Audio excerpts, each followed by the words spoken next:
Hello, good morning students.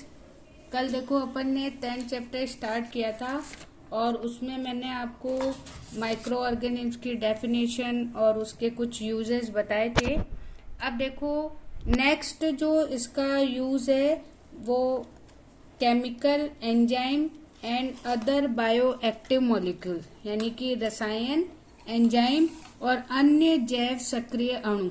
और ये जो टॉपिक है, ये टॉपिक हालांकि इतना डिटेल में नहीं है, लेकिन इसमें जो है छोटे क्वेश्चंस बहुत आते हैं।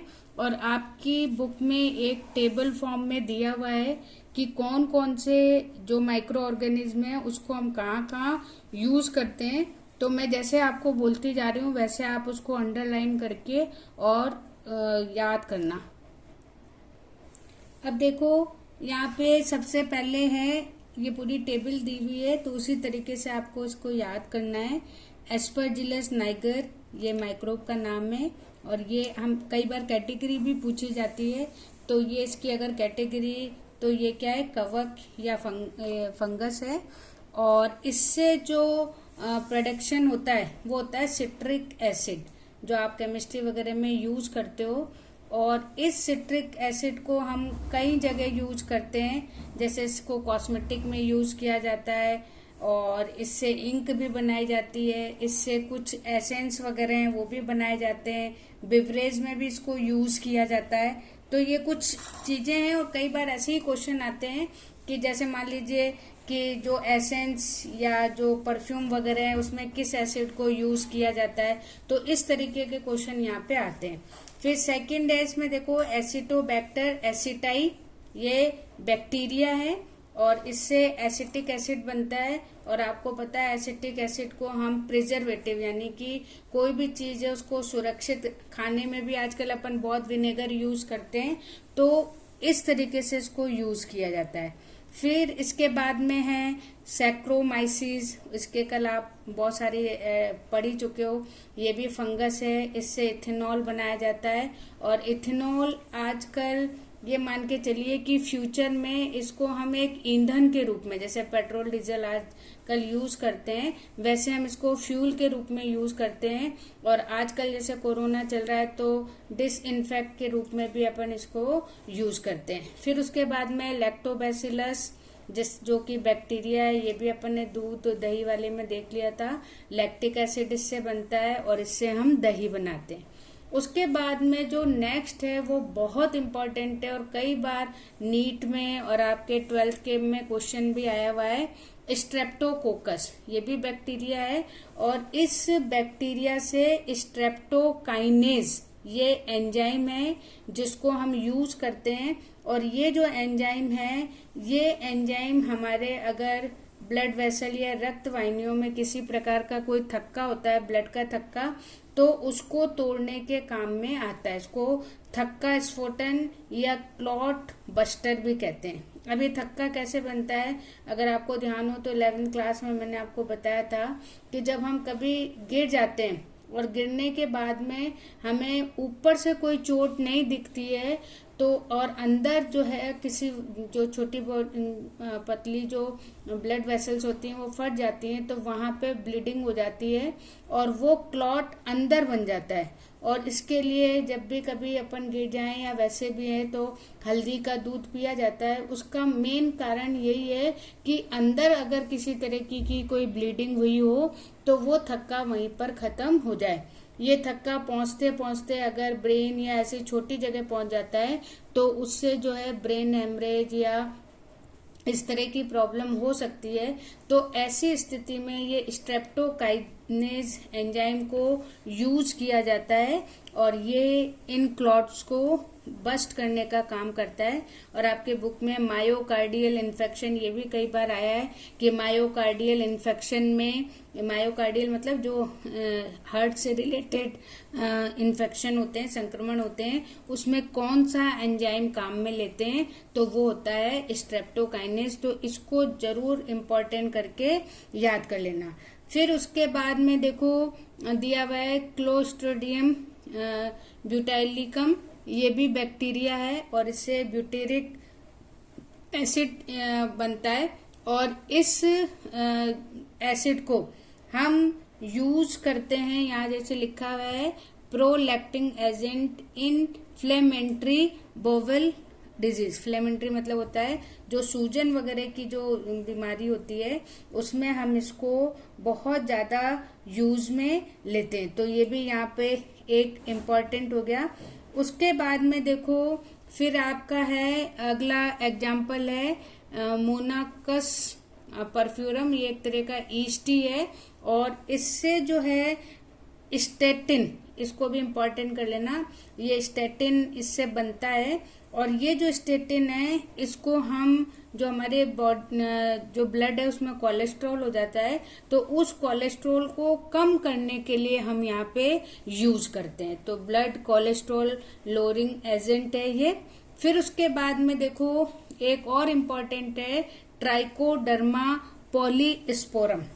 ये जो है ये एक फंगस है और इस फंगस से साइक्लोस्पोरिन ये रसायन बनता है और इस रसायन का यूज हम कहाँ यूज करते हैं, इम्यूनिटी बढ़ाने में, यानी कि ये प्रतिरक्षा निरोधक है और इसको अधिकतर यूज किया जाता है जब जैसे आपको पता है कि कई लोगों के किडनी है, किसी के लिवर है, इनको ट्रांसप्लांट किया जाता है, नया लगाया जाता है, तो उस समय इस केमिकल का बहुत ज्यादा यूज किया जाता है। फिर उसके बाद में देखो इस टेबल में तो नहीं है, वैसे आपके बुक में है, एक होता है एस्परजिलस नाइगर और ये भी एक फंगस है, आप लिखते जाना इसको। और इससे पैक्टिनेज एंजाइम बनता है और ये जो पैक्टिनेज एंजाइम है ये जैसे मान लीजिए जब हम घर पे फलों का जूस बनाते हैं तो हमारे जो जूस होता है उस जूस के अंदर आपको उसका पल्प भी मिलता है, उसके रेसे फाइबर्स भी मिलते हैं और वो इतना ट्रांसपेरेंट नहीं होता है। वही जब अपन बाजार से लेके आते हैं जूस तो वो आपको कैसे मिलते हैं, थोड़े ट्रांसपेरेंट होते हैं, बिल्कुल पानी जैसे होते हैं। तो वहां पर इस पैक्टिनेज को यूज किया जाता है ताकि जो फ्रूट के जूस हैं वो ट्रांसपेरेंट हो जाएं और उनमें कुछ अगर कड़वापन है, कुछ बिटरनेस है तो उसको भी ये दूर करते हैं और जो फाइबर्स वगैरह हैं उसको भी सॉफ्ट करते हैं। तो ये यहाँ पे इम्पोर्टेंट है। फिर इसी से एक दूसरा एंजाइम और निकलता है प्रोटीएजेस और ये भी जो है फ्रूट के को क्लीन करता है, ट्रांसपेरेंट बनाता है। तो ये भी आप इम्पोर्टेंट करके कर लेना, एस्परजिलस नाइगर, और इससे दो एंजाइम मिलते हैं, पैक्टिनेज और प्रोटीएजेस। फिर उसके बाद में एक एग्जाम्पल और है एस्परजिलस ओराइजी। ये मैं इसलिए आपको करा रही हूँ क्योंकि कई बार नीट वगैरह में क्वेश्चन आते हैं, इसलिए आप इसको अच्छी तरीके से करना। इससे प्रोटीनेज एंजाइम बनता है और ये एंजाइम जो है आपको पता है कि फिश के लिवर से ऑयल निकलता है तो उस ऑयल को निकालने में ये एंजाइम हेल्प करता है। दूसरा जो चमड़ा होता है, जो कि जब एनिमल्स डेड हो जाते हैं तो उनकी जो स्किन से लेदर या चमड़ा बनाया जाता है तो उसमें भी जो है इस एंजाइम को यूज किया जाता है। और फिर इसका एक और है कि जो प्रोटीन है उस प्रोटीन के डाइजेशन में भी इस एंजाइम को यूज किया जाता है। तो ये आप पढ़ चुके हो। तो प्रोटीनेज है, ये भी एस्परजिलस ओराइजी से है। फिर उसके बाद में एक एग्जाम्पल और है, यह है कैंडिडा लिपोलिटिका। ये भी एक फंगस है और इस फंगस से लाइपेज एंजाइम निकलता है जो कि फैट को डाइजेस्ट करने के लिए काम में लेते हैं, पहला इसका। दूसरा, जैसे मान लीजिए हमारे कपड़ों वगैरह होते हैं उस पे कभी ऑयल वगैरह के स्पॉट आ जाते हैं तो कई बार आप ऐड में देखते हो कि इन ऑयल के इनके दाग हटाने के लिए तो इस जो लाइपेज एंजाइम है इसको साबुन बनाने के काम में लेते हैं ताकि अगर हमारे कपड़ों में ऑयल वगैरह के धब्बे हों तो वो धब्बे वहां से हट जाएं। फिर उसके बाद में है एस्परजिलस ओराइजी और जो नाइगर अपन ने पहले देखा हुआ था। तो इससे एमाइलेज एंजाइम भी बनता है जो कि स्टार्च के डाइजेशन में काम में लिया जाता है। तो ये कुछ यहाँ पे एग्जाम्पल हैं और ये इम्पोर्टेंट हैं और इनमें से एक क्वेश्चन ये मान लीजिए जरूर से आता है। अब देखो इसमें नेक्स्ट जो टॉपिक है वो है माइक्रोब्स इन सीवेज ट्रीटमेंट, यानी कि वाहित मल उपचार में सूक्ष्म जीव जो हमारे घरों से या फैक्ट्री से या कहीं और से जो भी गंदा पानी निकलता है जो कि वेस्ट होता है, उस वेस्ट पानी को सही करके, जैसे अगर आप लोगों ने सुना होगा कि जयपुर में द्रव्यवती अभी नाला जो है वो उसको शुद्ध किया गया, तो उसमें यही प्लांट्स लगाए गए हैं जिससे कि घरों से जो गंदा पानी निकल रहा है उस पानी को हम नदी में या किसी नाले में डालते हैं, तो उससे पहले अगर हम उसकी गंदगी साफ कर दें तो उससे जो है प्रदूषण या पॉल्यूशन क्या हो जाएगा, कम हो जाएगा। तो उसके लिए भी माइक्रो ऑर्गेनिज्म है वो यहाँ पे यूज किए जाते हैं। तो सबसे पहले तो आपको बताना है, ये कई बार डेफिनेशन पूछी जाती है कि व्हाट इज सीवेज या वाहित मल किसे कहते हैं। तो ये वही है कि जो हमारे घरों से पानी निकलता है जिसमें कि कई प्रकार की चीजें हो सकती हैं, तो उसे हम क्या बोलते हैं, वाहित मल या सीवेज। अब ये देखो इसमें किस किस तरह की गंदगी होती है। सबसे पहले बात तो इसमें बहुत सारे कार्बनिक पदार्थ होते हैं यानी ऑर्गेनिक सब्सटेंस होते हैं। फिर इसमें बहुत सारे जो माइक्रो ऑर्गेनिज्म होते हैं जो हार्मफुल होते हैं वो होते हैं। फिर उसके बाद में इसमें कई तरीके की हैवी मेटल्स भी होती हैं, भारी धातु। और इन सब के कारण जो भी हमारे वाटर रिसोर्सेज हैं, जो हमारे जलाशय हैं, उनमें अगर ये पानी जाके मिलता है तो उस पानी को ये प्रदूषित कर देता है। इसलिए जो है आजकल जो घरों से पानी निकलता है उस पानी को थोड़ा सा शुद्ध किया जाता है और शुद्ध करने के बाद में फिर उसको बाहर निकाला जाता है। तो इसके लिए एक विशेष प्लांट लगाया जाता है जिसे संयंत्र बोलते हैं। कौन सा? वाहित मल संयंत्र या सीवेज ट्रीटमेंट प्लांट। अब देखो ये सीवेज ट्रीटमेंट प्लांट है और ये बड़े मतलब ये मान के चलिए 4 नंबर वाले क्वेश्चन का में आता है कई बार, तो इसको बहुत इम्पोर्टेंट करके आपको करना है। अब इसके लिए देखो सबसे पहले इसमें 3 ट्रीटमेंट होते हैं। इसमें प्राइमरी है, सेकेंडरी है और थर्ड जो आपके एनारोबिक स्लज डाइजेस्टर लिखा हुआ है। तो 3 ट्रीटमेंट यहाँ पे चलते हैं और तीनों ट्रीटमेंट में अब आप जैसे आपके जो सब्जेक्ट हैं, बायोलॉजी है, केमिस्ट्री है, फिजिक्स है, तो यहाँ पे तीनों ट्रीटमेंट में एक एक साइंस को अपन यहाँ पे यूज करेंगे।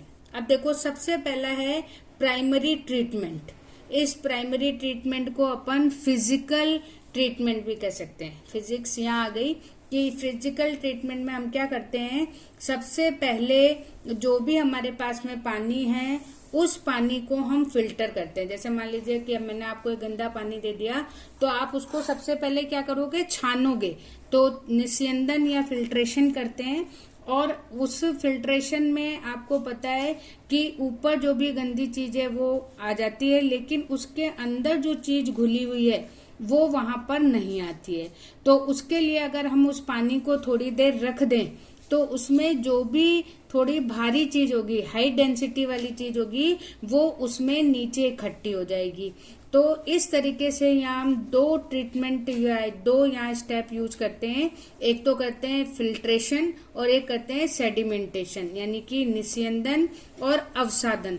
अब इन दोनों के करने से जो हल्की चीजें हैं वो भी बाहर निकल जाती हैं और जो भारी चीज होती हैं वो भी इसमें से बाहर निकल जाती है। अब यहाँ पे देखो जो चीज यहाँ पे नीचे इकट्ठी होती है, क्योंकि कई बार ये चीजें पूछी जाती हैं, इसलिए यहाँ पर जो चीज नीचे इकट्ठी होती है, चाहे वो छोटे से मिट्टी के कण हो या जो भी है, उसको हम बोलते हैं गड़। ठीक है, और हिंदी में बोलते हैं सित बालुकासम, बड़ा संस्कृत वाला शब्द है। ठीक है, तो ये हमें सेडिमेंटेशन से मिलते हैं और जो नीचे बैठते हैं उन वेस्ट को हम बोलते हैं प्राइमरी स्लज। ठीक है, तो जैसे यहाँ पे भी आपको दिख रहा है कि सीवेज है, फिर हमने सबसे पहले फिल्टर किया तो फिल्टर करने के बाद में इसमें से जो भी तैरने वाली चीज थी वो बाहर निकल गई। फिर हमने उसको रखा तो जो भी नीचे जमने वाली चीज है वो भी हमने इसको हटा दी, तो प्राइमरी सेटल टैंक हो गया। ठीक है, तो इस तरीके से पहली चीज भी जो तैरने वाली थी वो भी बाहर निकल गई और जो नीचे थी वो भी बाहर निकल गई। तो अब जो इसमें बचा है इसको हम क्या बोलते हैं, प्राइमरी स्लज। और इस प्राइमरी स्लज को हम दूसरे टैंक में डालते हैं और वो जो टैंक है उसको हम क्या बोलते हैं, एरिएशन टैंक। और यहाँ हमारा सेकेंडरी ट्रीटमेंट चालू होता है। तो पहले वाले में हमने फिजिक्स यूज की है, अब जो हमारा दूसरा वाला है वो है सेकेंडरी ट्रीटमेंट, जिसमें हम थोड़ी सी बायोलॉजी को यूज करेंगे, क्योंकि हमारा जो भी इसमें से एफ्लुएंट है, एफ्लुएंट को हम बोलते हैं कि जो हमारा वायु स्राव यहाँ पे मिला है उसको हम इस एरिएशन या वायुवीय टैंक में रखते हैं, जिसमें कि जैसे ही वायु जाती है, यानी वायु मतलब कि ऑक्सीजन जाती है, तो यहाँ पर जीवाणु बनने चालू हो जाते हैं, या इसके अंदर भी जो जीवाणु हैं वो अपनी संख्या को बढ़ाना चालू कर देते हैं। और इसके साथ क्या होता है कि इसके अंदर जो भी कार्बनिक पदार्थ है, जो भी ऑर्गेनिक मैटर है, वो जीवाणु खाना चालू कर देते हैं और इनकी संख्या जो है लगातार बढ़ती जाती है। जब कार्बनिक पदार्थ कम होंगे तो यहाँ पर बीओडी क्या हो जाएगी, रिड्यूस। जैसे यहाँ एरिएशन टैंक लिखा है, एजिटेशन में ऑक्सीजन डाली जाती है इसमें, जिससे बैक्टीरिया बढ़ते हैं। बैक्टीरिया बढ़ते हैं तो कार्बनिक पदार्थ हैं वो कम होते हैं, और कार्बनिक पदार्थ कम होते हैं तो इसकी बीओडी कम होती है। अब आप पूछोगे कि बीओडी क्या होती है, तो बीओडी अगर आपको 11th में मैंने बताया हो, तो जो पानी है उसके अंदर ऑक्सीजन की डिमांड, यानी कि बायोलॉजिकल भी कह सकते हो, बायोकेमिकल भी कह सकते हो, बायोकेमिकल ऑक्सीजन डिमांड जो है वो बीओडी कहलाती है। और जिस पानी की डिमांड ज्यादा होती है वो प्रदूषित होता है, यानी कि पोल्यूटेड होता है, और जिसकी बीओडी कम होती है वो फ्रेश या प्योर वाटर माना जाता है। ठीक है, तो यहाँ पे आपको ये ध्यान रखना है। और एक इसमें और डेफिनेशन कई बार पूछी जाती है, तो जो ये जीवाणु यहाँ अपनी संख्या को बढ़ाते हैं तो ये ग्रुप बन जाता है, और इस ग्रुप को हम बोलते हैं उड़नक या फ्लॉक्स। तो ये भी आप अंडरलाइन कर लेना। फिर बीओडी की जो डेफिनेशन है वो भी ध्यान कर लेना, और ये इम्पोर्टेंट है। तो बस ये ध्यान रखना है कि बीओडी कम होने का मतलब कि पॉल्यूशन या पानी हमारा शुद्ध हो गया है, और अगर बीओडी बढ़ती है तो इसका मतलब है कि पानी क्या होता है, अशुद्ध होता है। अब देखिए कि यहाँ पे हमने बीओडी कम कर ली। अब कम करने के बाद में ये जो पदार्थ बचता है या ये जो पानी बचता है इसको हम क्या बोलते हैं, सक्रियत अपांग या एक्टिवेटेड स्लज। अब ये हमारा एक्टिवेटेड स्लज यहाँ पे हो गया है, तो कुछ तो हम यहाँ पर छोड़ देते हैं और बाकी को हम तीसरे टैंक में लेके जाते हैं। और इस टैंक में अब यहाँ पे थोड़ी सी केमिकल रिएक्शन होती है, क्योंकि पहले वाले में एयर थी, ऑक्सीजन थी, लेकिन अब यहाँ पे ऑक्सीजन नहीं होती है, तो इसको हम बोलते हैं एनएरोबिक स्लज डाइजेस्टर। और इसमें क्योंकि ऑक्सीजन नहीं है तो आपको पता है कि एनएरोबिक रेस्पिरेशन होगा या अवायुवीय श्वसन होगा, जिससे कार्बन डाइऑक्साइड बनेगी, मीथेन बनेगी, हाइड्रोजन सल्फाइड बनेगी, और इसको हम इन गैसों को हम बायोगैस के रूप में यहाँ पे काम ले सकते हैं। तो अब ये देखो, जहाँ पर एसटीपी होता है वहां पर हम बायोगैस भी काम में ले सकते हैं। तो इस तरीके से ये बायोगैस का उपयोग, जैसे लोग बाग अपने या स्ट्रीट लाइट, अगर आप द्रव्यवती में जाओगे तो वहां पर जितनी भी लाइट है वो लाइट उसी एसटीपी प्लांट से जल रही है। उसके अलावा आजकल खाना बनाने के काम में भी इस बायोगैस को लिया जाता है। तो ये इस तरीके से 3 यहाँ पे ट्रीटमेंट हैं, प्राइमरी, सेकेंडरी और टर्सरी। प्राइमरी में हम फिजिकल काम करते हैं, सेकेंडरी में हम बायोलॉजिकल काम करते हैं, और जो तीसरा है, थर्ड है, उसमें हम रासायनिक काम करते हैं। तो इस तरीके से जो है हम यहाँ 3 ट्रीटमेंट लेके अपना जो गंदा पानी है उस गंदे पानी को अच्छा कर देते हैं। और इसके बाद में ये जो बचा हुआ पानी है, इस पानी को नदी या जहां पर भी हमें डालना है वहां पर हम इसको भेज देते हैं। अब देखो, इसका मुख्य कार्य यही है कि जो हमारे पास में इतनी बड़ी बड़ी रिवर वगैरह हैं उनको हम गंदा ना करें, और ये एसटीपी प्लांट लगाए भी वहीं जाते हैं जहां की पानी का सोर्स हो। फिर ये देखो, इसका मुख्य उद्देश्य जो हमारे इंडिया में गंगा और यमुना, दो आपको पता है बहुत बड़ी रिवर हैं, तो उनका पानी खराब ना हो, इसके लिए जो इंडियन गवर्नमेंट है, भारत सरकार है, उसने इस तरीके के गंगा एक्शन प्लान और यमुना एक्शन प्लान बनाए जिसपे कि इस तरीके की एसटीपी लगाई जाती है। और आजकल जो है गांव में भी इसको बहुत ज्यादा, जितने भी नदी वगैरह के पास में गांव हैं वहां पर इसके लिए जो भी लोग बाग रहते हैं उनको स्पेशल पैसा दिया जाता है ताकि ये इसमें हेल्प कर सकें। और हमारा बेस्ट एग्जांपल हमारा खुद का जयपुर में है, जो कि द्रव्यवती जो है पुल आजकल अभी जो बना है, आप लोग देख कर आना, वहां पर इस तरीके के प्लांट्स लगे हुए हैं। ठीक है, अब इसमें थोड़ा सा टॉपिक रह गया है, वो मैं आपको कल कराऊंगी। Okay, thank you.